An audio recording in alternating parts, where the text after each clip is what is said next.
বিরুদ্ধে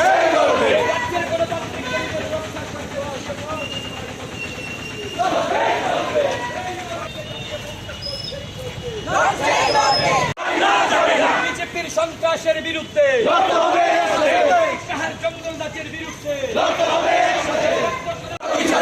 স্বরাষ্ট্রমন্ত্রী মানিক সাহা গদি ছাড়ো।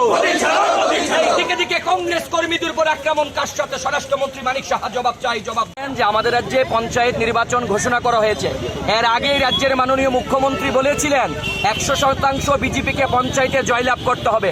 তারপর থেকে গোটা রাজ্য জুড়ে একটা রাজনৈতিক পরিবেশ, অস্থিরতা তৈরি করা হয়েছে।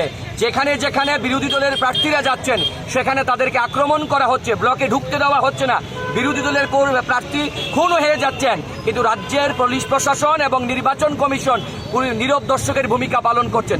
আজকে যখন আমাদের বিধায়ক উদয়পুর টেপানিয়াতে ব্লকে যান, সেখানে নমিনেশন সাবমিট করতে ওনার উপর আক্রমণ, কংগ্রেস দলের কর্মীদের উপর আক্রমণ, প্রার্থীদের মাথা ফাটিয়ে দেওয়া হয়েছে। মাননীয় সভাপতি আশিস সাহা যখন বক্সনগর ব্লকে যান, উনাকে রাস্তায় আটকে দেওয়া হয়, বোম ছুঁড়ে মারা হয়। গোটা রাজ্য জুড়ে একটা অস্থির পরিবেশ তৈরি হয়েছে। এর প্রতিবাদ জানিয়ে আজকে আমরা আগরতলা সদর জেলা কংগ্রেসের পক্ষ থেকে একটা বিক্ষোভ প্রতিবাদী মিছিল করছি।